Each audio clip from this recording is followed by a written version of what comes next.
നമസ്കാരം. സമൂഹത്തിലെ പ്രശസ്ത വ്യക്തികളുടെ അനുഭവങ്ങളും അറിവും പങ്കുവെക്കുന്ന മലബാർ ചാനലിൻ്റെ ഇവിടം അല്പനേരം എന്ന പരിപാടിയിലേക്ക് എല്ലാവർക്കും സ്വാഗതം. ഈ പരിപാടിയിൽ ഇന്ന് നമുക്ക് അതിഥിയായി വന്ന് എത്തിയിരിക്കുന്നത് കൊയിലാണ്ടിയിലെ പ്രശസ്തനായിട്ടുള്ള ശിശുരോഗ വിദഗ്ധനായിട്ടുള്ള ഡോക്ടർ കെ ഗോപിനാഥാണ്. സ്വാഗതം സാർ. സാറ് 19 വർഷമായി കൊയിലാണ്ടിൽ എത്തിയിട്ടെന്നാണ് മനസ്സിലാവുന്നത്. കണ്ണൂർ ജില്ലക്കാരനായിരുന്നു. അതെ, കണ്ണൂർ ജില്ലയിലെ വളരെ പ്രശസ്തനായിട്ടുള്ള ഒരു സ്വാതന്ത്ര്യ സമര സേനാനിയുടെ മകനാണെന്നൊക്കെ അറിയാൻ സാധിച്ചിട്ടുണ്ട്. അച്ഛനെ കുറിച്ചുള്ള ഓർമ്മകളിൽ നിന്ന് തുടങ്ങാൻ തോന്നുന്നു. അച്ഛൻ നമ്മുടെ ചെറുപ്പത്തിൽ പയ്യന്നൂർ എന്ന് പറഞ്ഞ സ്ഥലത്തായിരുന്നു ഉണ്ടായിരുന്നത്. പയ്യന്നൂർ നിങ്ങൾക്ക് എല്ലാവർക്കും അറിയാം, സ്വാതന്ത്ര്യ സമരത്തിൽ വളരെ പേരുകെട്ട സ്ഥലമാണ് പയ്യന്നൂർ. ഉപ്പ് സത്യാഗ്രഹമൊക്കെ എല്ലാവരും കേട്ടിരിക്കും. പയ്യന്നൂർ ഉപ്പ് സത്യാഗ്രഹത്തിൽ അദ്ദേഹം പങ്കെടുത്തായിട്ടുള്ള എല്ലാവരും എനിക്കറിയാം.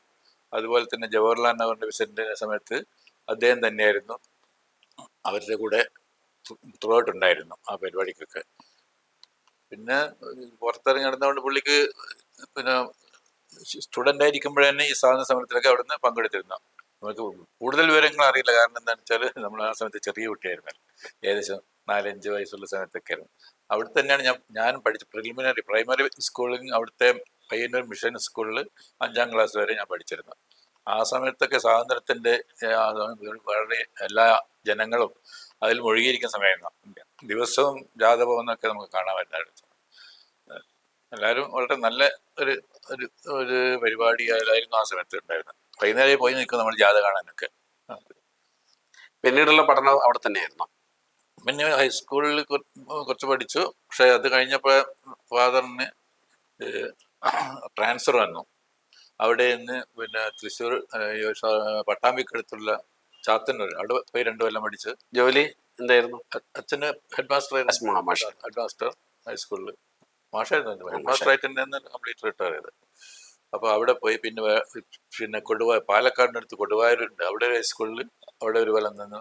അതൊക്കെ അച്ഛൻ്റെ ആ രീതി മൂവ് ചെയ്യുന്നതിനനുസരിച്ച് ഞാനും സ്കൂൾ മാറിക്കൊണ്ടിരുന്നു. ലാസ്റ്റിൽ ഇന്നത്തെ എത്തിച്ചേർന്നത് പഴയങ്ങാടി മാട ഹൈസ്കൂളിൽ. അവിടെ 3 കൊല്ലം പഠിച്ച് അവിടെ നിന്നാണ് SLC പാസ്സായത്. അത്ര വരെ അവിടെയുള്ളൂ. അത് കഴിഞ്ഞ ശേഷം പിന്നെ കോളേജിലേക്ക് പോയത് അവിടെ നിന്ന് ഈ Brendon college, Thalassery Brendon college. അത് ഒരു കൊല്ലത്തേക്ക് പ്രീ യൂണിവേഴ്സിറ്റി എന്ന് പറഞ്ഞാൽ, അന്ന് പ്രീ യൂണിവേഴ്സിറ്റി ആയി, ഇപ്പോഴത്തെ പ്രീ ഡിഗ്രി അല്ല. അത് കഴിഞ്ഞപ്പോഴും നമ്മൾ മെഡിസിനിലൊരു സെലക്ഷൻ കിട്ടിക്കഴിഞ്ഞാലും നമുക്ക് വേറെ പ്രീ മെഡിക്കൽ എന്ന് പറഞ്ഞൊരു കോഴ്സ് പണ്ട് കാലത്തിന്, ഇപ്പോഴും അതില്ല. പ്രീ മെഡിക്കൽ കോഴ്സ് എന്ന് പറഞ്ഞിട്ട് UC കോളേജ് ആലുവയിൽ അവിടെ ഒരു കൊല്ലം പ്രീ മെഡിക്കലുണ്ട്. അതുപോലത്തെ എഞ്ചിനീയറിംഗ് കിട്ടുന്നവർക്ക് പ്രീ എഞ്ചിനീയറിംഗ്, വെറ്റിനറി കിട്ടുന്നവർക്ക് അതൊക്കെല്ലാം ഒരു കൊല്ലം ഈ ട്രെയിനിങ് നടത്തുന്നത്. അത് നമുക്ക് UC കോളേജായിട്ട് കുറച്ച് ചുരുക്കം കോളേജിൽ മാത്രമേ ഉണ്ടായിരുന്നു. അവിടെ നിന്നാണ് പിന്നെ ഒരു കൊല്ലം കഴിഞ്ഞപ്പോൾ മെഡിക്കൽ കോളേജ്, കാലിക്കറ്റ് മെഡിക്കലിലേക്ക് പോകുന്നത്.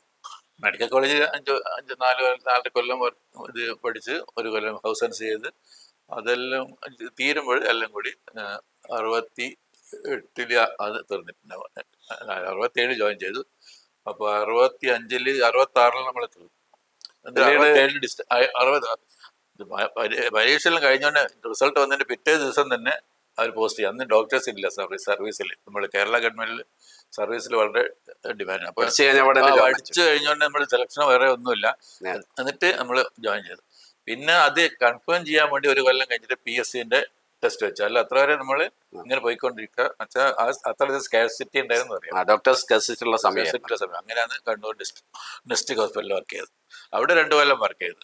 പിന്നീട് കേരള ഗവൺമെന്റിന്റെ ഹെൽത്ത് സർവീസിലേക്ക് കണ്ണൂർ ഡിസ്ട്രിക്ട് ഹെൽത്ത് സർവീസ് തന്നെ, ഡിസ്ട്രിക്ട് ഹോസ്പിറ്റലിൽ ഹെൽത്ത് സർവീസ് തന്നെയാണല്ലോ അവിടുത്തെ ഗവൺമെന്റ്. പക്ഷെ അതെല്ലാം PSC ചെയ്യുന്നത് ഒരു കൊല്ലം കഴിഞ്ഞിട്ടാണ് PSC തരുന്നത്. അത് ഇതെല്ലാം ആഡ് ചെയ്തു, സർവീസ് കയ്യിൽ ആഡ് ചെയ്തിട്ട് തന്നത്.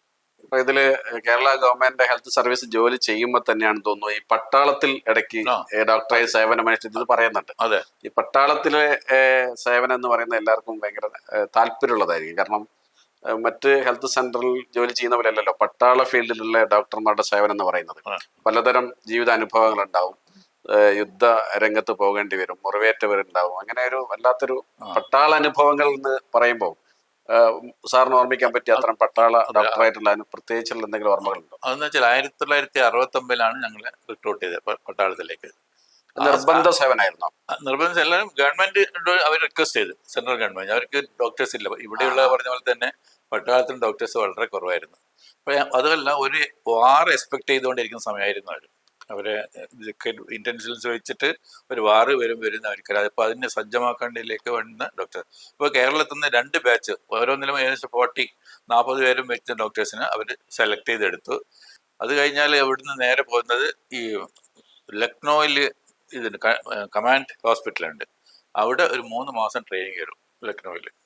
അത് കഴിഞ്ഞാൽ വീണ്ടും പറഞ്ഞ പോലെ ഈ ഷോർട്ടേജ് ഉള്ളത് കൊണ്ട് നേരെ അത് കഴിഞ്ഞ് വന്ന പിറ്റേ ദിവസം തന്നെ നമ്മളെ ഫോർവേഡ് ഏരിയ ഈ ജമ്മു കാശ്മീർ ബോർഡറിൽ കുപ്പാട്, ഇപ്പോൾ എല്ലാവരും കിട്ടുന്ന കുപ്പാട് എന്നൊക്കെയാണ്.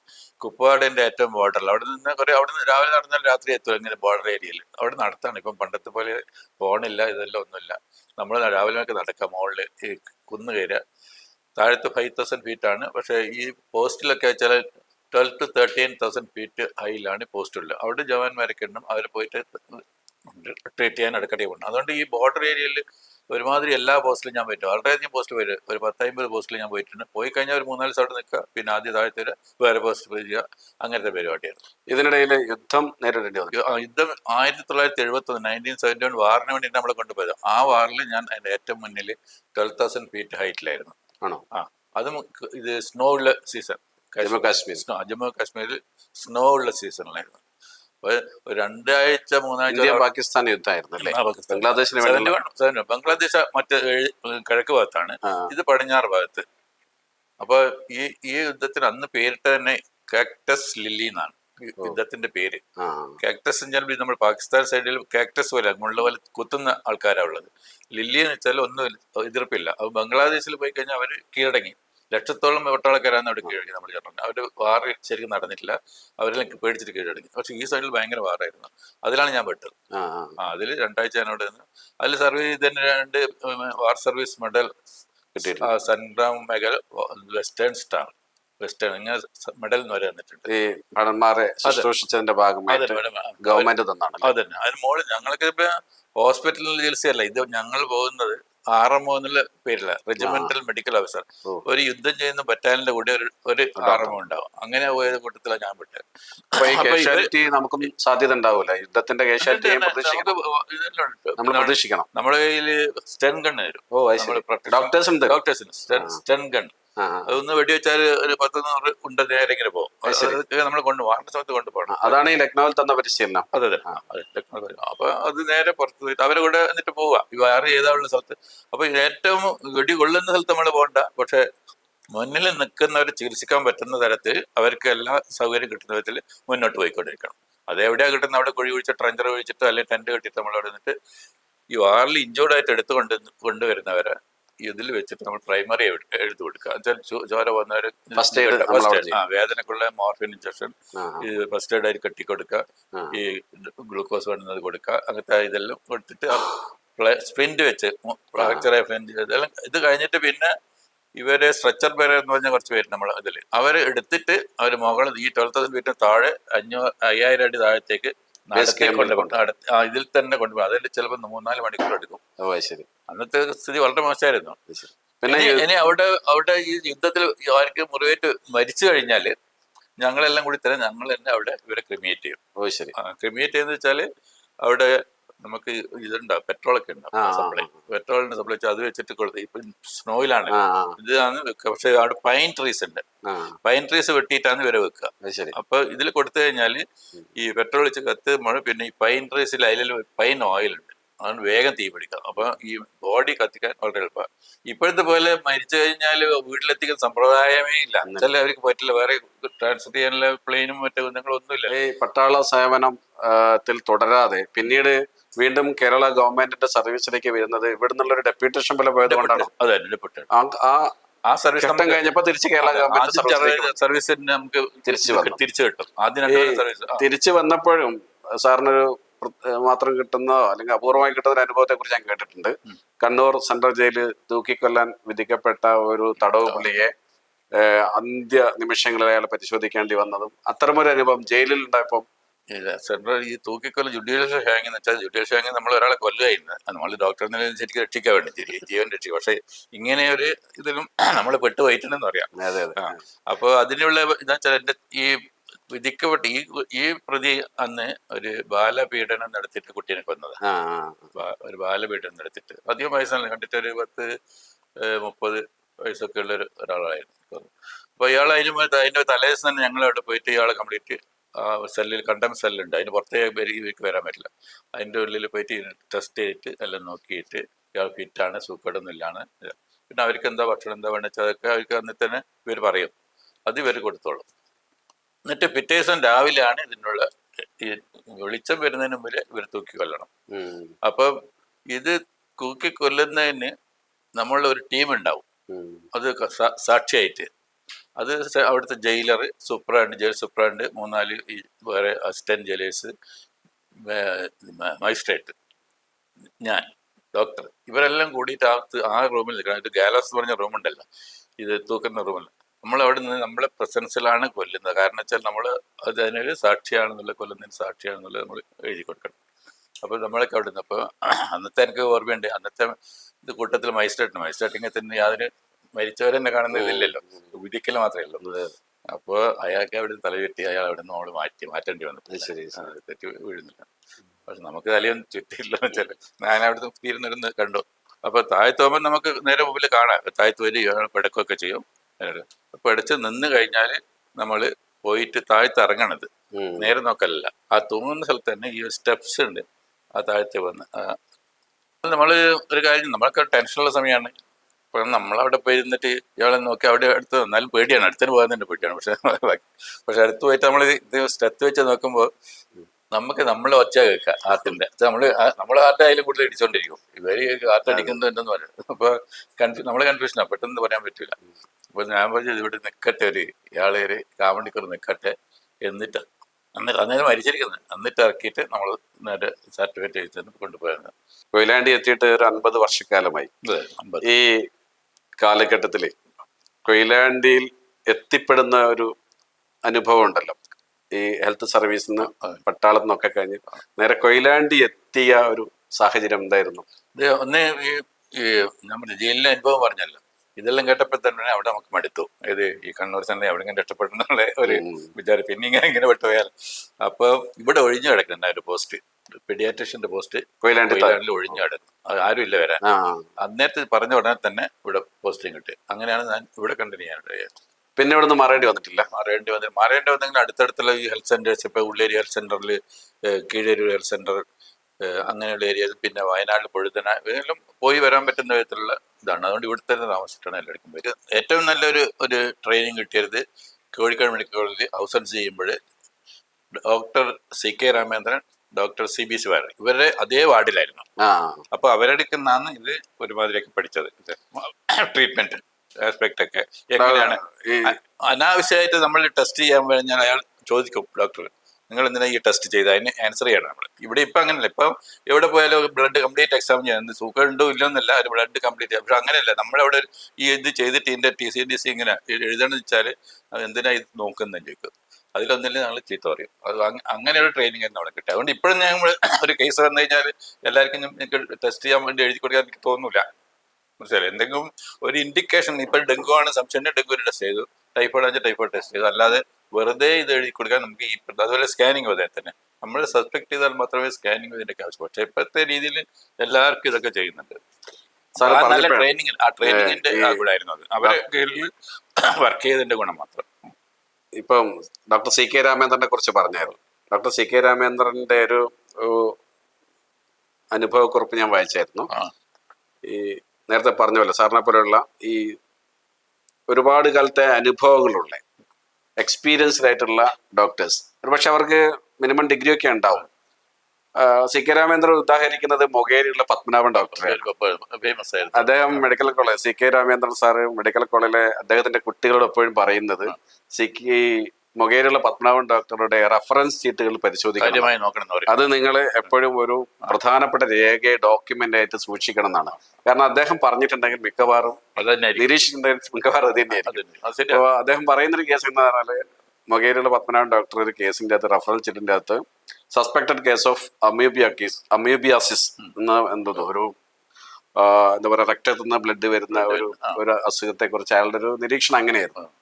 പക്ഷേ കാലിക്കറ്റ് മെഡിക്കൽ കോളേജിലെ പഠിക്കുന്ന കുട്ടികൾ അതൊരു കാർസനിക് ആയിട്ടുള്ള ആ രീതിയിലാണ് അവർ കണ്ടത്. പക്ഷേ സി കെ രാമേന്ദ്രൻ കറക്റ്റ് ഇദ്ദേഹത്തിന്റെ റെഫറൻസ് ഷീറ്റിലെ ഫൈൻഡിങ്സും കൂടി വെച്ച് കമ്പയർ ചെയ്യാൻ നോക്കിയപ്പം പത്മനാഭൻ ഡോക്ടർ പറഞ്ഞായിരുന്നു ശരിയെന്ന് പറഞ്ഞു. അങ്ങനെ പഴയ കാലത്ത് ഇങ്ങനെയുള്ള ചില അധികായകന്മാരുണ്ടായിരുന്നു, പത്മനാഭം ഡോക്ടറെ പോലെയുള്ള ആളുകളെ പറ്റി. അതുപോലെ കൊയിലാണ്ടിയാണ് സാറിന് ശശിരോഗ രംഗത്തുള്ള ഇതുപോലുള്ള അനുഭവങ്ങൾ പുതിയ തലമുറയ്ക്ക് ഈ പരിചയം പുതിയ തലമുറയ്ക്ക് പഠിക്കുന്ന കാര്യത്തിൽ സാറിന് ആരെങ്കിലും സമീപിച്ചിട്ടുണ്ടോ? ഇങ്ങനെ ഇത്രയും കാലത്തെ എന്താ പറയാ നോക്കാൻ വേണ്ടി ആരും അങ്ങനെ ഇല്ല. സംശയം ഉണ്ടെങ്കിൽ അവര് റെഫർ ചെയ്ത് വിടുമ്പോ പറഞ്ഞു കൊടുക്കാന്നല്ലാണ്ട് പറയുന്നില്ല. അത് ഞാൻ പറയാൻ കാരണം സാറിന്റെ വേറൊരു ഫൈൻഡിങ്സിനെ കുറിച്ച് ഞാൻ പത്രത്തിൽ വായിച്ചായിരുന്നു.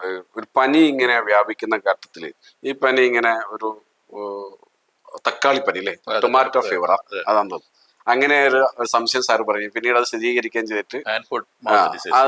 ചെയ്തിട്ട് കണ്ടായിരുന്നു. അപ്പൊ ഇങ്ങനെ ഈ തരത്തിലുള്ള അനുഭവങ്ങൾ, അതായത് ഒരു കേസ് വരുന്ന കാര്യത്തിൽ അതിന്റെ വ്യത്യസ്തമായ രീതിയിൽ നോക്കിക്കണ്ടുകൊണ്ട് സാധ്യതകൾ തേടി അതിനനുസരിച്ച് ചികിത്സിക്കുക ഇപ്പം പലപ്പോഴും അങ്ങനെ കാണാറില്ല.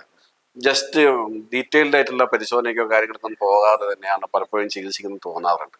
അപ്പോൾ ഈ ഒരു കാര്യത്തിൽ സാറിന്റെ ഏതായിരുന്നു സാറിന് അങ്ങനെ തോന്നൽ?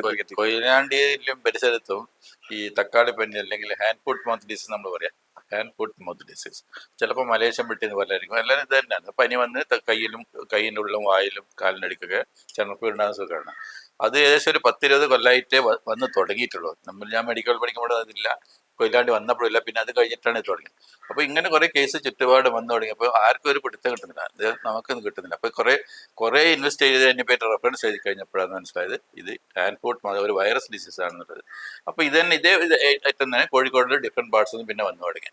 അപ്പോൾ ഇവിടെ ഞാൻ ആദ്യം നോട്ട് ചെയ്ത് പേപ്പർ മാതൃഭൂമിക്കാർ വന്നിട്ട് മനോരമ വന്നുണ്ട്, അത് കംപ്ലീറ്റ് റിസർച്ച് ചെയ്ത് ഹാൻഡ് ഫുട്ട് മൗത്ത് ഡിസീസ് ആണ്. പിന്നെ ഈ ഹാൻഡ് ഫുട്ട് മൗത്ത് വളരെ വ്യാപകമായി തുടങ്ങി. ഇപ്പം ഗൾഫിൽ നിന്നൊക്കെ വരും, ഭയങ്കര വ്യാപകമായി നടന്നു. ചൈനയിൽ ഈ ഹാൻഡ് ഫുട്ട് മൗത്ത് ഡിസീസ് വന്നിട്ട് കുട്ടികൾ മരിച്ചാണ്. ചില വിർലൻഡ് വൈറസ് എല്ലാം ഒരുപോലെ ആയിരിക്കില്ല, മരിച്ചവരെ കേസസ് ഉണ്ട്. പിന്നെയാണ് എല്ലാ ഭാഗത്തും അതുപോലെ 10-20 കൊല്ലം കൊണ്ട് ഉണ്ടായതാണ്. ആദ്യം അത് കണ്ടുപിടിക്കാൻ പ്രയാസം വെച്ചാൽ ഇങ്ങനെ ബുക്കിലൊന്നും അങ്ങനെ പറഞ്ഞിട്ടില്ല, അങ്ങനത്തെ കേസാണ്. അപ്പോൾ കോഴിക്കോട് നമ്മൾ എൻ്റെ പ്രൊഫസർ എല്ലാം കൊണ്ട് ഡിസ്കസ് ചെയ്യുമ്പോൾ മൂപ്പർ ഇതായിരിക്കും അങ്ങനെയാണ് അത് തന്നെ എളുപ്പത്തിൽ അതെല്ലാം കണ്ടുപിടിക്കും. പിന്നെ ഇതിപ്പോ ഇപ്പോഴും വരുന്നുണ്ട്, ഇന്നും ഇന്നലെയും എല്ലാം ഞാൻ ദിവസം 2-3 case hand foot mouth disease അതത്ര മാരകമല്ല. ഈ വൈറസ് രോഗങ്ങൾക്ക് നമുക്കിപ്പോ ഫലപ്രദമായ ചികിത്സാ സംവിധാനങ്ങൾ ഉണ്ടോ ശരിക്കും? സിംറ്റമാറ്റിക് ട്രീറ്റ്മെന്റ് അല്ലാതെ എല്ലാം സിംറ്റമാറ്റിക്. പക്ഷെ വൈറസിന്റെ ഏറ്റവും ഇമ്പോർട്ടന്റ് ആയിട്ടുള്ള ഞാൻ കാണുന്നത് ഇപ്പോഴും ചിക്കൻ ബോക്സ് നമ്മുടെ പണ്ടത്തെ പ്രിവെന്റീവ് അല്ല, വന്നു കഴിഞ്ഞാൽ തന്നെ ഇപ്പൊ ഉണ്ടല്ലേ ആന്റിവൈറൽ സൈക്ലോവിയർ എന്ന് പറഞ്ഞൊരു മരുന്നുണ്ട്, ആന്റിവൈറൽ. അത് തുടങ്ങുന്ന സമയത്ത് ആദ്യം കുറച്ച് വൈകിട്ടില്ല, ആദ്യം തന്നെ കൊടുത്തു കഴിഞ്ഞാൽ ഒരു 5 ദിവസം കൊണ്ട് കംപ്ലീറ്റ് അങ്ങ് മാറും, അതിന് കല വരെ ഉണ്ടാവില്ല. ഏറ്റവും വലിയ പ്രധാനമായിട്ട് സംബന്ധിച്ചാൽ ചിക്കൻ ബോക്സ് വന്നു കഴിഞ്ഞാൽ ആൾക്കാർ മരിച്ചു എന്ന് വരും. പക്ഷെ അതിന് കാരണം ഹാർട്ടിനെ ബാധിച്ചാണ് ചിക്കൻ ബോക്സ്. അപ്പോൾ ഈ ഹാർട്ടിന് ബാധിച്ചൊന്നും വരില്ല ചോദിച്ചത്. അതുകൊണ്ട് ചിക്കൻ ബോക്സ് വരുമ്പോൾ തന്നെ നമ്മൾ ഇത് സ്റ്റാർട്ട് ചെയ്ത് ആന്റിവൈറൽ വളരെ എഫക്റ്റീവ് ആണ്. അത് എത്രയോ കേസസ് നമ്മൾ ഇത് കണ്ടിട്ടുണ്ട്. ശാസ്ത്ര കാര്യങ്ങളൊക്കെ നമ്മൾ പഠിക്കും, പക്ഷെ ശാസ്ത്ര ചിന്തയും ബോധവും എന്നുള്ള കാര്യത്തിൽ നമ്മൾ പലപ്പോഴും വല്ലാണ്ട് പിറകെ പോകുന്നുണ്ട്. പിന്നെ അതിലൊന്നാണ് ഈ വാക്സിനെതിരെയുള്ള ക്യാമ്പയിനുകൾ വല്ലാതെ കേരളത്തിൽ നടക്കുന്നുണ്ട്, ഒരു വലിയ തോതിലുണ്ടായിരുന്നു. പിന്നെ മറികടക്കാൻ വേണ്ടി പലതരത്തിലുള്ള പ്രവർത്തനങ്ങൾ സർക്കാർ തലത്തിൽ നടക്കുന്നുണ്ട്.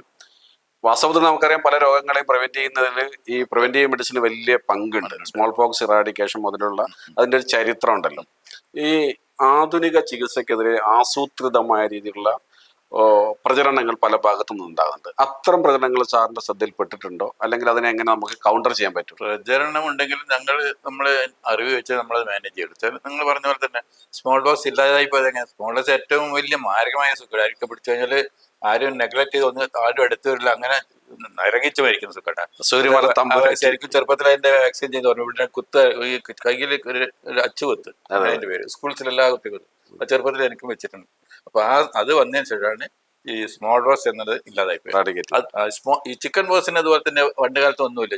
പിന്നെ ഇപ്പൊ അടുത്ത കാലത്താണ് എസൈക്ലോവിയർ ഗുളികയും വന്നത്, ആൻറ്റിവൈറൽ ഗുളികയും വന്നത്, അതുപോലെ വാക്സിൻ ഉണ്ട്. വാക്സിൻ കുട്ടികൾക്ക് ഏകദേശം 1 വയസ്സ് കഴിഞ്ഞാൽ ചിക്കൻ പോക്സിൻ്റെ വാക്സിനും കൊടുക്കും. അതുകൊണ്ട് ഇതിൽ നിന്നുള്ളതെല്ലാം രക്ഷപ്പെടുത്താൻ പറ്റുന്നു. പിന്നെ ഇപ്പൊ ഏറ്റവും പ്രധാനമായിട്ട് പണ്ടുണ്ടായത് 3 തരത്തിലുള്ള സുഖാട്: ഡിഫ്തീരിയ, ടെറ്റനസ്, പെർട്ടസ്. അതായത് ഡിഫ്തീരിയ, തൊണ്ടവീക്കം വന്ന് ഹാർട്ടിനെ ബാധിച്ച് മരിക്കുന്ന എത്രയോ കുട്ടികൾ ആ സമയത്തുണ്ട് പണ്ട് കാലത്ത്. അതുപോലത്തെ ടെറ്റനസ്, ഈ ജ്വരം പോലെ വന്നിട്ട് അതിന് പോയിസൺ കൊണ്ട് നെർവിനെ ബാധിച്ചിട്ട് കൺവേർഷൻ അടിക്കുക, അങ്ങനെ മരിക്കുന്നത്. പിന്നെ വൂപ്പിംഗ് കപ്പ്, 90-ാം കൊര എന്ന് പറയും. കുറച്ച് കുട്ടികളെല്ലാം കൂടി തലയിൽ 90-ാം കൊര, കൊറ്റ വില്ലഞ്ചുമ, അത് തലയിൽ വരെ ബ്ലഡ് ഇറങ്ങും. കണ്ണിൽ ബ്ലഡ് ഇറങ്ങി ചുവന്ന കണ്ണുകൂടി കുട്ടികൾ ധാരാളം പേര് കണ്ണ് എല്ലാം ബ്ലഡ് ഇറങ്ങിയിട്ട് അത്ര സിവിയർ ആയിട്ടുള്ള വരെ വേറെ എവിടെയും കാണും. ഇപ്പൊ ഇത്ര ഞാൻ അങ്ങനത്തെ കുറെ ഞാൻ കണ്ടിട്ടുണ്ട്. ഇപ്പം 10-25 പോലെ. കാരണം പണ്ട് കാലത്തെ തന്നെ DPT വാക്സിൻ കൊണ്ടാണ് ഇതൊക്കെ ഈ 3 സുഖം. അതുപോലെ പോളിയോ നമ്മളുള്ള സമയത്ത്, കൊയിലാണ്ടിന്റെ സമയത്ത് എത്ര പേർക്ക് പോളിയോ പിടിച്ച് കാണുന്നില്ല. കുറെ പേര് കൈ കാലം തളർന്നു പോയിട്ടുണ്ട്. പോളിയോയും നമ്മളെ ഇതിന്റെ നെർവ്സിനെയും സ്പൈനിനൊക്കെ ബാധിച്ചാൽ ഈ പാരാലിസിസ് പോലെയായി, സംസാരിക്കാൻ പറ്റൂല, ശ്വാസം കഴിക്കാൻ പറ്റില്ല, അങ്ങനെയും മരിച്ചു. അങ്ങനെ കുറെ കുട്ടികൾ മരിക്കുന്നത്. അപ്പൊ ഇതൊക്കെ ഇല്ലാതാക്കിയത് ഈ ഇങ്ങനെയുള്ള വാക്സിൻ. അതുകൊണ്ട് വാക്സിൻ എതിരായിട്ട് പറയുമ്പോൾ ഒന്നും കൂടി ആലോചിച്ചിട്ട് പറയണം. ഇവിടെ തന്നെ കോവിഡ് വാക്സിൻ തന്നെ 3 പ്രാവശ്യം കോവിഡ് വാക്സിൻ എടുത്തവർക്ക് ക്ലോട്ടിങ് കൂടുതൽ വരുന്നുണ്ടെന്നൊക്കെ പറഞ്ഞിട്ട് പ്രചാരണമുണ്ട്. പക്ഷെ ചിലപ്പോഴുണ്ടാവുക അതൊന്നും സ്ഥിരീകരിച്ച് കഴിഞ്ഞിട്ടില്ല. പക്ഷെ ആ സമയത്ത് കോവിഡ് ഉണ്ടായ സമയത്ത് ജനങ്ങളെ രക്ഷിക്കാൻ വേറെ മാർഗ്ഗമില്ലായിരുന്നു. അസുഖങ്ങളെ കുറിച്ച് സാർ പറഞ്ഞപ്പോഴേ, ഇത്രയും കാലത്തെ അനുഭവത്തിനിടയിൽ നിന്ന് നമ്മുടെ സാമൂഹികമായിട്ടുള്ള മാറ്റങ്ങൾക്കനുസരിച്ച് അസുഖങ്ങളിൽ മാറ്റം വരുന്നുണ്ട്. പഴയ കാലത്ത് കുട്ടികൾക്കാണെങ്കിൽ പ്രത്യേകിച്ച് ഡയറിയ, കരപ്പൻ, അങ്ങനെയുള്ള അസുഖങ്ങളുണ്ടായിരുന്നു. പക്ഷെ ഇപ്പം അത്തരം അസുഖങ്ങളില്ല. അപ്പം ഈ അസുഖങ്ങളുടെ കാരണങ്ങളിൽ നമ്മുടെ സാമൂഹ്യവും സാമ്പത്തികവുമായ ഘടകങ്ങൾ ഒരു പ്രധാനപ്പെട്ട പങ്ക് വഹിക്കുന്നുണ്ടല്ലോ. സാമൂഹ്യ സാമ്പത്തികമായിട്ടുള്ള വളർച്ചയ്ക്കനുസരിച്ച് അസുഖങ്ങളിലും മാറ്റങ്ങൾ വരുന്നതായിട്ട് തോന്നുന്നുണ്ട്. അതുണ്ടാവും. സാറിന്റെ ഒന്ന് പറയാമോ? തീർച്ചയായും. ചില നമ്മുടെ കുട്ടികളുടെ ഇതുണ്ടല്ലോ, ആരോഗ്യം ശരിയാവും. ചില ശരിയായ പ്രോട്ടീൻസ്, പണ്ട് പ്രോട്ടീൻ മാൽന്യൂട്രീഷൻ പറഞ്ഞിട്ട് ഒരു പരിപാടി, കോഴ്ചിയർക്കാർ, മരാസ്പതി, ഇതൊക്കെ. അപ്പൊ അത് വന്നാല് നമ്മുടെ അത് വന്നു കഴിഞ്ഞാൽ കുട്ടികളുടെ ഈ പ്രതിരോധ ശക്തി എല്ലാം പോകും. അപ്പൊ എന്ത് സുഖം വന്നാലും ഞാൻ എത്രയോ, നമുക്ക് കോഴിക്കോട് മെഡിക്കൽ കോളേജ് ഒരു വാർഡ് ഉണ്ടായിരുന്നു, കോഴ്ചിയർക്കാർ വാർഡ്. ഞാൻ അവസരം ചെയ്യും. ഒരു വാർഡിൽ നിറയെ ഈ കുട്ടികളായിരിക്കും. ഈ ദാരിദ്ര്യത്തിന്റെ ഇവിടെ ഇതൊന്നും എല്ലും തൊലിയും മാത്രമേ ഉണ്ടാവും, തല മാത്രം വലുതായി കാണിക്കും. നമുക്ക് തന്നെ ഒരു പേടിയാണ് ഈ കുട്ടികളാണ്. ഇപ്പോഴും കാണില്ല. ഇപ്പൊ എല്ലാവർക്കും വേണ്ട ഭക്ഷണം നമുക്ക് കിട്ടുന്നില്ല എന്ന് പറഞ്ഞാൽ എല്ലാവർക്കും അത് മാറി ജീവിതശൈലി. അതുപോലെ തന്നെ അതിൽ ധാരാളം വ്യത്യാസം വന്നല്ലോ. അതുപോലെ തന്നെ വയറിളക്കം കൊണ്ട് മരിക്കുന്നത്, വയറിളക്കം കൊണ്ട് പണ്ട് വേഗം മരിക്കാൻ. പക്ഷെ ഇപ്പം എല്ലാവരും ORS സാധനം കണ്ടുപിടിച്ചു. ORS ഈ നൂറ്റാണ്ടിലെ വലിയ കണ്ടുപിടുത്താന്ന് എല്ലാവരും പറയാം. അപ്പൊ ഇത് വരുമ്പം തന്നെ ORS കലക്കി കൊടുക്കാതിന്റെ എല്ലാ ട്രെയിനിങ് സെന്ററിലും PSCയിലും അംഗൻവാടികൾക്ക് ഇവർക്കെല്ലാം അറിയാം. അപ്പൊ ഈ രീതിയിലുള്ള മാറ്റങ്ങളൊക്കെ വരികയാണെങ്കിൽ പോലും പുതിയ വെല്ലുകളിൽ വേറെ രീതിയിൽ വരുന്നുണ്ടല്ലോ. അത് ഈ പറഞ്ഞ പോലെ കോവിഡ് വരുന്ന, ഇപ്പൊ പറയുന്ന എന്താ മങ്കി പോക്സ് ഇല്ലേ, monkey pox, Nipah, dengue, Nipah, ഇതെല്ലാം പുതിയ. എലിപ്പനി പുതിയതാണോ? എലിപ്പനി ഞങ്ങള് മെഡിക്കൽ പഠിക്കുമ്പോൾ പഠിച്ചത് മാത്രമേ ഉള്ളൂ. നമ്മുടെ ബുക്കിലുണ്ട് ലെപ്റ്റോസ്പൈറോസിസ് ഇതൊക്കെ പഠിച്ചു. അന്ന് പഠിച്ചു. അന്ന് കേസില്ല. പിന്നെ ഒരു 10-15 കൊല്ലം കഴിഞ്ഞിട്ടാണ് ലെപ്റ്റോസ്പൈറോസിസ്. അത് ബാക്ടീരിയൽ ഇൻഫെക്ഷന്റെ ഐഡന്റിഫൈ ചെയ്യാൻ പറ്റാത്തതുകൊണ്ടായിരുന്നു. അല്ല അന്നില്ലത്. അതിന്റെ സിംറ്റം കണ്ടാൽ മനസ്സിലാവും. അതിന്റെ ജോണ്ടിസും മറ്റേതൊക്കെ ഉണ്ടാവും മൂത്രത്തിൽ. നമുക്ക് എന്തുകൊണ്ടാണ് ഇതിനെ ഈ രീതിയിൽ ഫലപ്രദമായിട്ട് ഇത്തരം അസുഖങ്ങൾ പ്രിവെന്റ് ചെയ്യാൻ പറ്റാതായി പോകുന്നത്? വൈറസിന്റെ മ്യൂട്ടേഷനിൽ വരുന്ന മാറ്റങ്ങളാണോ? അതല്ല, നമ്മള് ശ്രദ്ധിക്കാത്തതുകൊണ്ടല്ലേ. ഇപ്പോഴും ആൾക്കാർ ചളി വെള്ളത്തിലെല്ലാം കൂടെ പണിയെടുക്കുന്നില്ലേ. അപ്പൊ അത് അതിന് മുമ്പേ ഈ ഡോക്സിസൈക്ലിന് ഒരു ഗുളിക കഴിച്ചാൽ ഇത് വരില്ല. അത് കഴിക്കാണ്ട് ആൾക്കാർ ഈ പാടത്തിൽ പണിയെടുക്കുന്നത്, അതാണ് പ്രിവെന്റീവായിട്ട് ലെപ്റ്റോസ്പൈറോസിസ് എലിപ്പനിക്ക് കൊടുക്കുന്നത്. അതിപ്പോഴും കഴിക്കാത്തത്ര ആൾക്കാരുണ്ട്. അങ്ങനെയുള്ളവർക്കാണ് ഇത് കാര്യമായിട്ട് വരിക. അപ്പൊ നമ്മൾ പ്രിവെന്റീവായിട്ട് നമ്മൾ ചെയ്യുന്നില്ല. ഇവിടെ ഒരു മാസ് എഡ്യൂക്കേഷനിൽ സാധാരണ രീതിയിൽ ഡോക്ടേഴ്സ് വരുന്ന ആളുകൾക്ക് ഒരു പ്രിസ്ക്രിപ്ഷൻ നോക്കി അങ്ങോട്ടൊന്ന് പറയാൻ പോലും അവസരം കൊടുക്കാതെ പ്രിസ്ക്രിപ്ഷൻ എഴുതുന്നു. പ്രിസ്ക്രിപ്ഷൻ ആണെങ്കിൽ ഡോക്ടേഴ്സിന് മാത്രം മനസ്സിലാകുന്ന ചില ഭാഷയിൽ എഴുതുന്നു. ഈ ഒരു ശൈലി പലപ്പോഴും ഈ മെഡിക്കൽ പ്രാക്ടീഷണേഴ്സിന് കാണുന്നുണ്ട്. പകരം ഇങ്ങനെ വരുന്ന ഒരു രോഗിയോട് ആവശ്യത്തിന് സമയം എടുത്തുകൊണ്ട് ഒരു ഹെൽത്ത് എഡ്യൂക്കേഷൻ്റെ കൂടി തലത്തിലേക്ക് ഓരോ ഡോക്ടേഴ്സും മാറുന്നൊരു കൾച്ചർ രംഗത്ത് വരണം എന്ന് തോന്നുന്നുണ്ട്. തോന്നുന്നുണ്ട്. പക്ഷേ ഗവൺമെന്റ് സാധിക്കില്ല. ഇത്രയധികം പേഷ്യൻസ് വരുമ്പോൾ ഈ ഒരു ദിവസം ഒരു ഡോക്ടർക്ക് തന്നെ 200-300 കേസ് നോക്കാന്ന് വെച്ചാൽ അത് medical college private practice private അല്ല, കൊയിലാണ്ടി ഹോസ്പിറ്റലൊക്കെ ഇത് പറഞ്ഞ പോലെ ഞാൻ ഒരു കൊല്ലം ഒരു ദിവസം 500 നോക്കിയിട്ടുണ്ട്.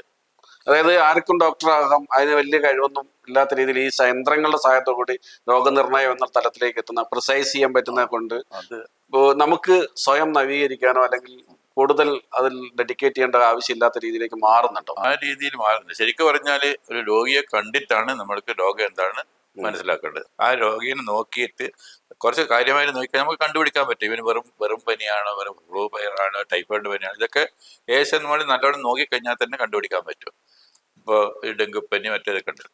അപ്പോൾ അതിന് സമയമെടുത്ത് നോക്കിയാൽ പറ്റും. ശരിക്കും അതാണ് വേണ്ടത്. പക്ഷെ ഈ ഫെസിലിറ്റീസ് ഒക്കെ ഉണ്ടാകുമ്പോൾ ജനങ്ങൾക്ക് അത് വേണം.